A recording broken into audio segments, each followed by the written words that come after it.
If basic resets and fuse checks don't solve the problem, consider software updates.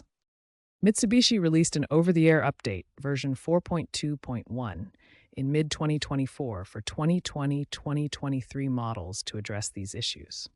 Ensure your Outlander has a compatible SIM card or consult your dealer for installation. For older models, a USB update might be necessary. Some issues may require professional intervention. A faulty infotainment module could necessitate replacement, which can be costly. Note that Mitsubishi extended warranties on infotainment modules for some models, such as 2019-2022 Outlanders.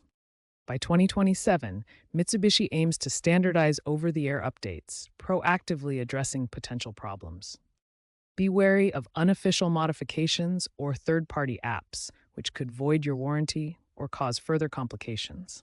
Always refer to official Mitsubishi resources or a certified dealer for the most accurate and safe solutions.